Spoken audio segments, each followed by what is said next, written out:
You know, that video I made about Andor yesterday, that's like just after I'd watched it. So it's like, oh, it's kind of a reaction video. But I watched it again after. And knowing what happens, on a second watch, it's fucking hilarious, that show. It's like, it's so, to me, a familiar story. A familiar story, and it's like, there's another way of slicing it. There's a few ways of slicing it as to how it's extremely true to life from a couple of different angles.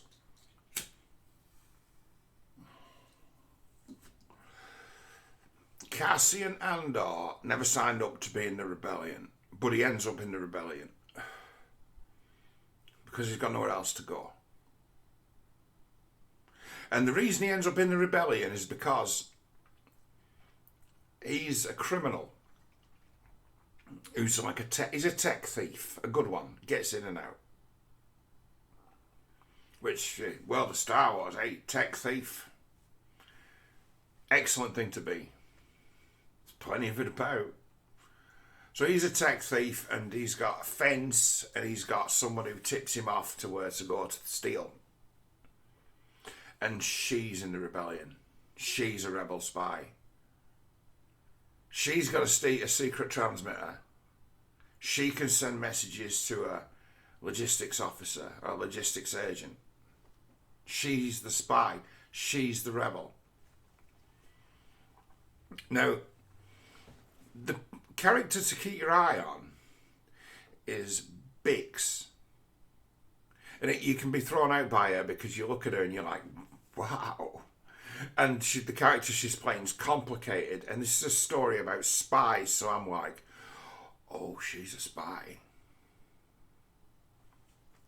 Why? It's because you're looking at it and you're like, fucking hell. It's like, yeah. It's like more than one game being played. You might not recognise that game's being played, but that game's being played. And if you're watching that show and you've taken your eye off her, or somehow have some kind of sympathy going on, or if you're detecting an offish relationship between her and her ostensible boyfriend, all of it's valid and correct.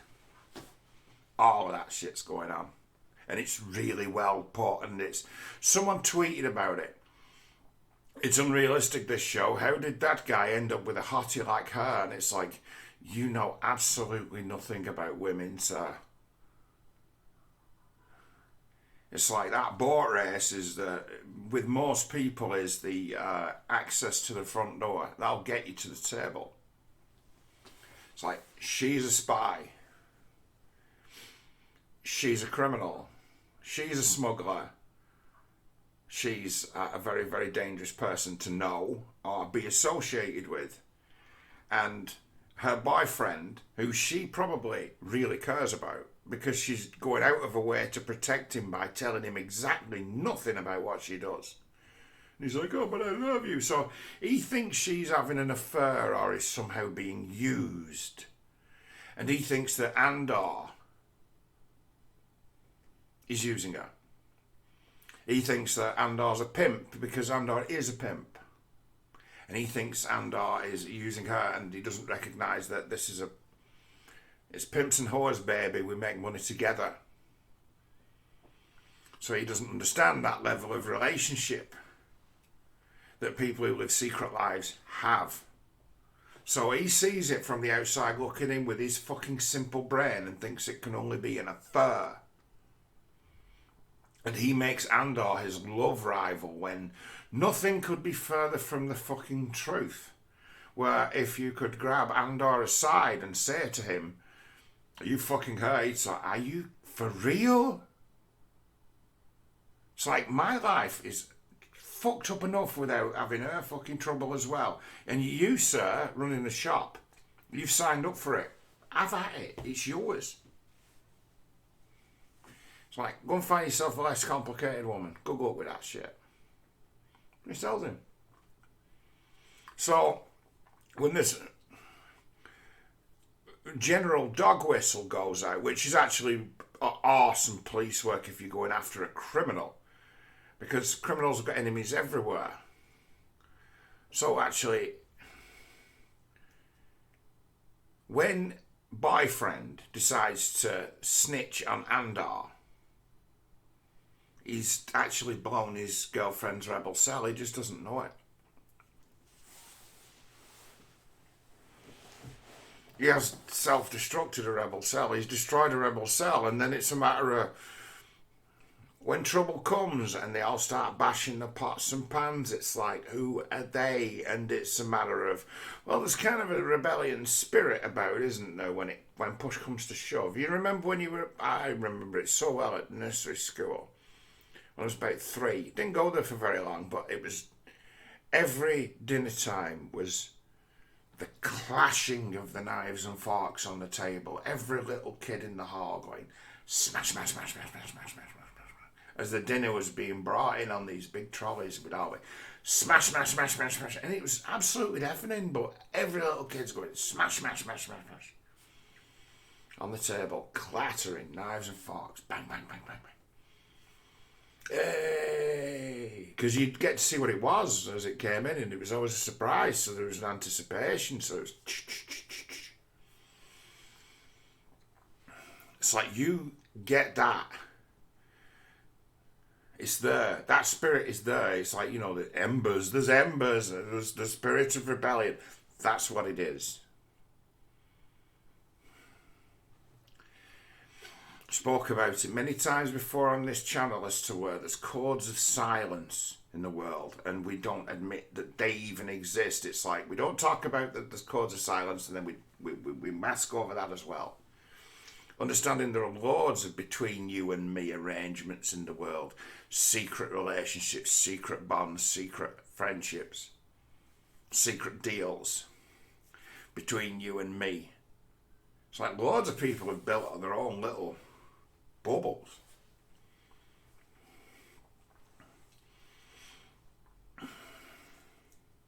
It's like, I'd not be a hypocrite. The police came knocking on my door asking questions about a certain person. I'll not be a fucking hypocrite or a fucking liar and say it really would depend on who that person was, whether or not I spilled the beans on them. And what I knew they were up to and what I knew they were capable of. Someone came asking me questions about someone I quite liked or thought better of, I might tell the cops I'd done or nothing. If you don't think that you're not the same, you're lying to yourself. Loads of fucking villains who you'd never think of fucking dobbing in. The difference between me and others is I accept this doubleness as an absurdity of the system, so it's like, let's talk about what it is. Not justice, is it? It's not truth. We know about justice and the truth, but we also know about the Queen's peace. I'm going to start using that again because now we've got a king. I'm going to go back to the Queen. It's the Queen's peace in this country as established. We've forgotten about it. That's part of it. We don't rock the boat because it's like at the end of the day, there's a lot of people with this fucking spirit, a streak about them who've got this capacity to be this. Yeah, I'll lie for you if you keep you out of jail.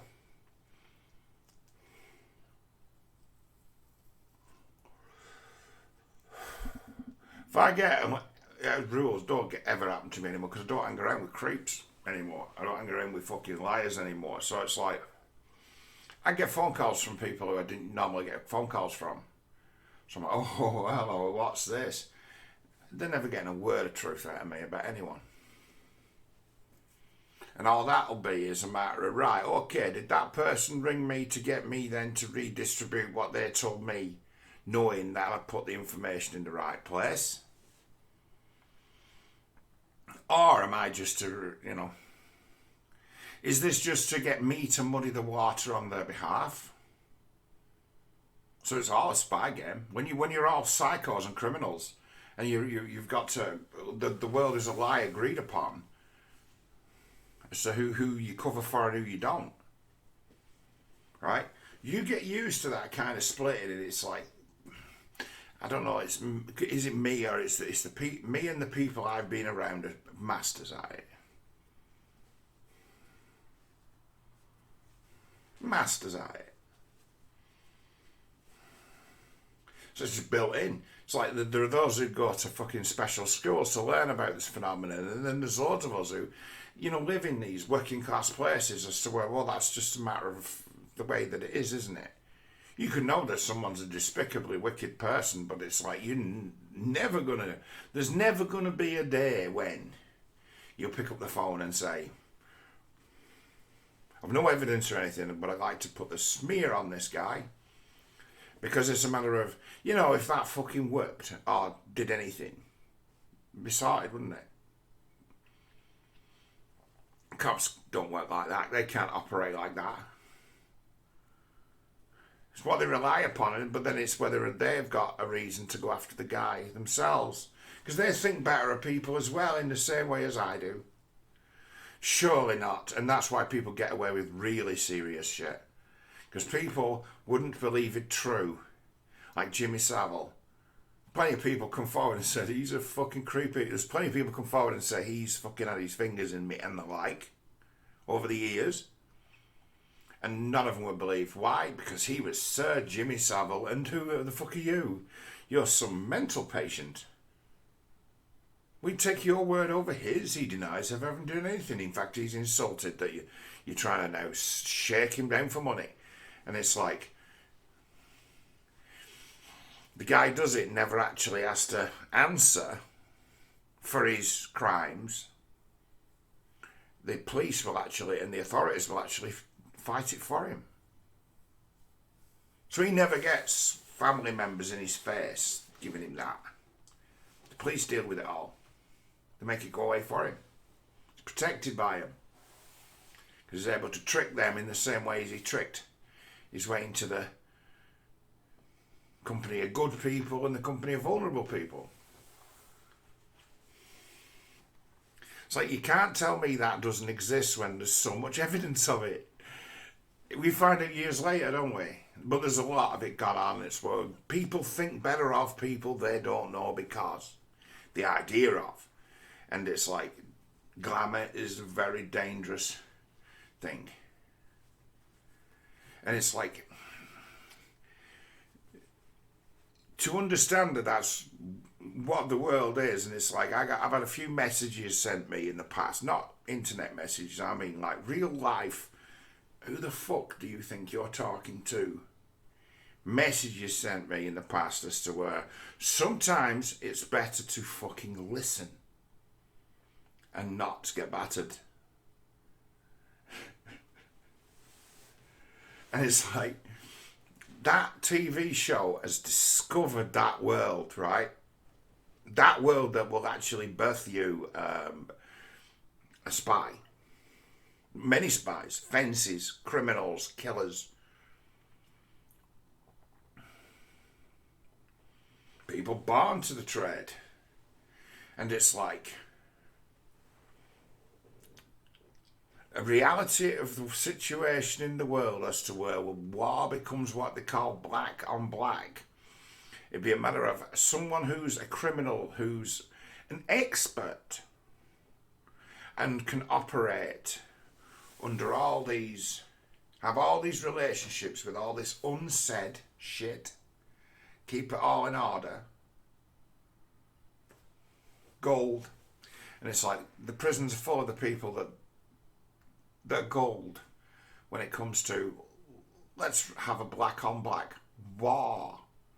It's like criminals, rebellion movements, criminals. It's like, Andor never asked to join the rebellion, right? But when it turned out that the woman he partnered with in his thieving operation was already in the rebellion, that means he's now in the rebellion. So it's like, she dragged him in. Because when push came to shove, his only way out of the situation he was in was just to be rescued by the rebellion. It's like the way that you would end up a communist. Like, seriously, it's like the way you would end up working for the KGB. Just like that. And it'd be, okay, underground figure. The kind of person we pretend does not exist, but can operate in this underground world, and if push comes to shove, can put on an imperial uniform and half look the part if he has a bit of a shave. Doesn't mind telling fucking lies all the time to everyone.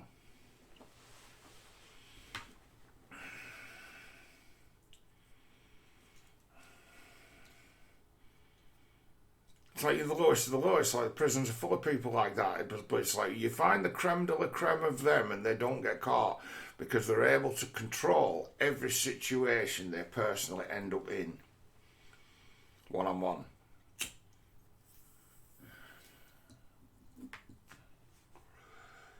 So yeah, pimp. Andor, pimp, big time, like, lies about everything to everyone all the time.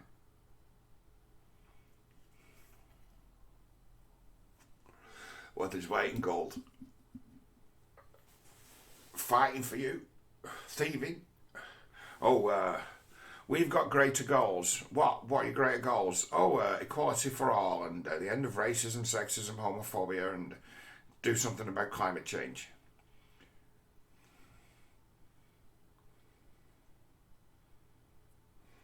Communist.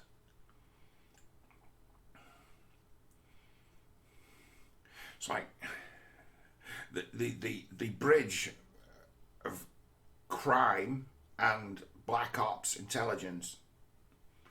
The two go hand in hand. They help each other. They cooperate. It's a matter of asset, recruit talent, muscle. It tells me, the world tells me that there are those who help the security state, right, as muscle, as locals, who are themselves criminals and gangsters. And because they help, they're allowed to operate. Because they're assets. And if they weren't assets, somebody else would be earning from that turf. It's like the world, you can just see the world like that and exploit it in that method. It's like, isn't it? It's not so far away as to say you were writing a thriller and you decided, okay, there's a chap with a piece of information about, say, Manchester. And all he's got is a piece of information, and it's something to steal and something to score. And he takes it with him with his plan, and then just goes and recruits a lot of people from Manchester to do it. And he'd be, right, allow me to talk to you about it and I'll pay you a grand. And you proposition these criminals, locals.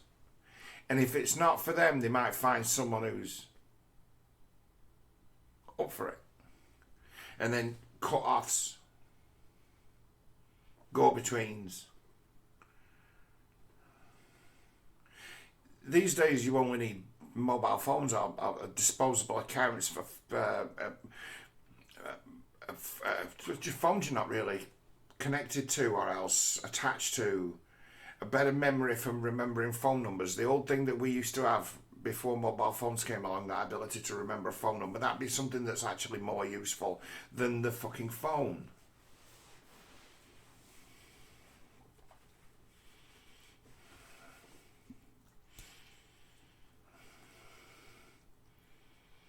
It's like you would really only need to set about the world with a criminal mind, and it's like to have, all of a sudden it's like, welcome aboard, welcome to the big league. You're thinking in terms of criminality. And it's like those who then see the world like that, they become, because there's a few understandings in there that maybe I shouldn't really talk about out loud. I might give someone some real fucking ideas. Work it out for yourself. There's certain realities that, when you know them to be true, are astonishing and endlessly exploitable. Now, people who live in a world of that, who've played with that kind of power, it's like they kind of shine from time to time. And when they shine, it's like you'd expect them that they would be recruited into criminal enterprise or else intelligence, activism even.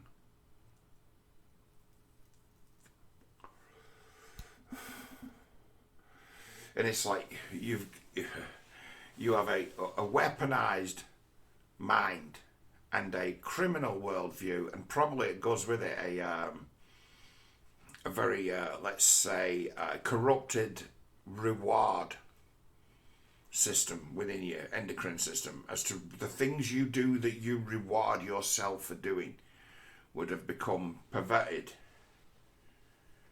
So getting away with things is no longer a question of guilt, it then becomes a question of pride. And because you're basically asking the world to kill you at every turn for doing what you're doing, and it doesn't, well, that proves your omniscience. It's like you find people who drop into those sort of mindsets together, and it's like, yes, these people would love the idea of being a spy, love the idea of being a saboteur, love the idea of being, and it's like, well, they've got the ingenuity. Let's just tell them they are, right? Let them have at it. Homemade terrorists, and it's like, yeah. So the world is full of them. It's just they're just not all mobilised in violence, are they? The world's full of homemade terrorists.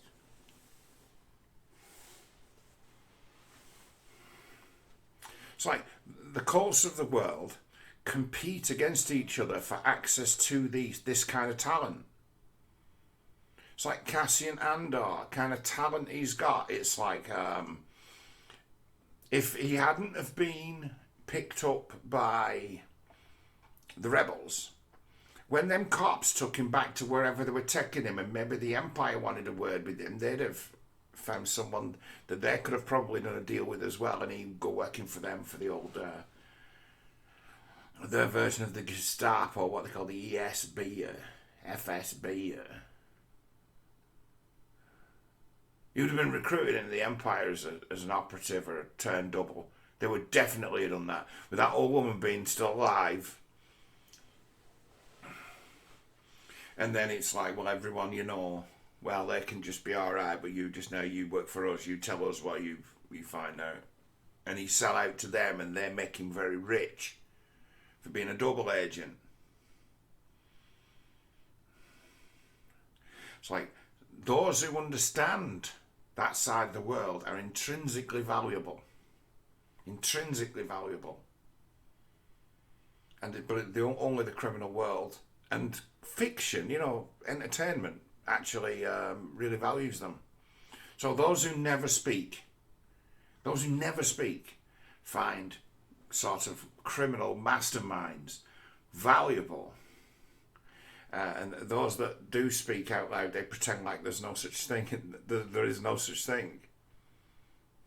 Because there is an angle of my intellect or my imagination that sees the extreme left say things that are deliberately provocative, understanding exactly what will provoke the denizens of the right, and they just endlessly do it.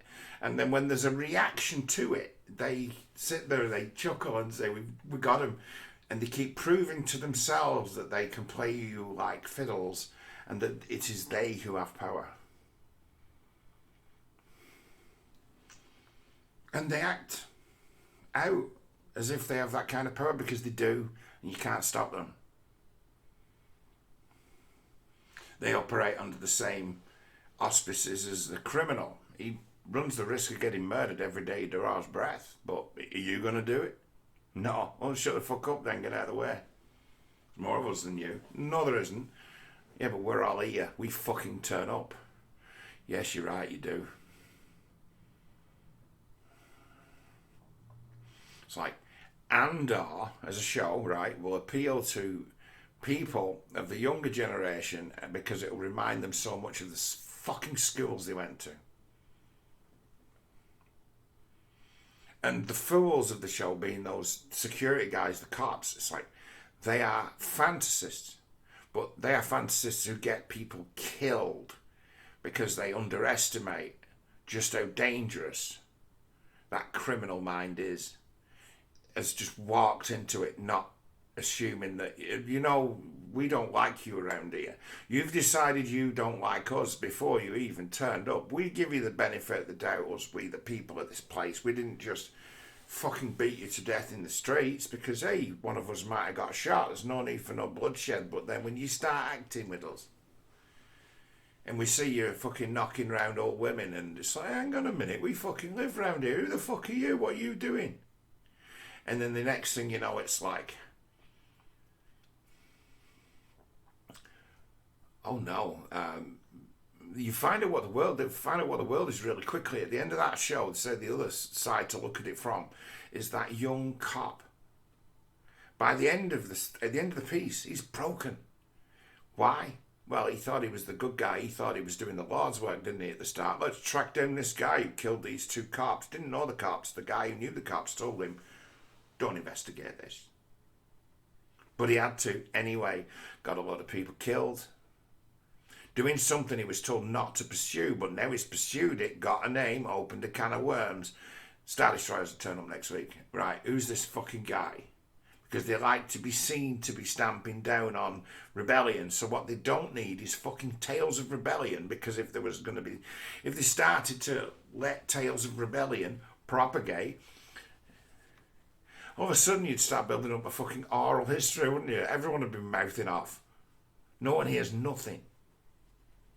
Even though it's going on everywhere. Keeping that word down, part of what that security apparatus, that them kind of cops, kind of jurisdiction, it's like, no, you're getting paid for that, so someone can say it's policed. They're paying you so they can tell people that there's police there, and there isn't. Why? Because there's not enough fucking money in the planet to pay for the kind of security it would need if we were to actually control the place. It's like poverty keeps people under control. There are those who know that and those who don't. And that officer turning up, fresh guy, young fellow, gung-ho, he didn't fucking know that. He thought the world was cut and dried, a place of good guys and bad guys, and we're definitely the good guys, because, hey, I'm here and I'm a good guy. I want to make my way in the world, and he walks into a situation he doesn't understand at all, and once people get killed, it's like, that's a fucking story. Yeah, that's a story. Yeah, I deeply approve of that story, because that's what happens. It's like some of the greatest wisdom imparted in anything I've heard on television in like the last decade was that young fellow's boss, him who was played by the guy at Game of Thrones, who had one scene in it to tell this guy, do not try and catch the guy who killed those two pricks, because they had it coming. It's like, he's smart.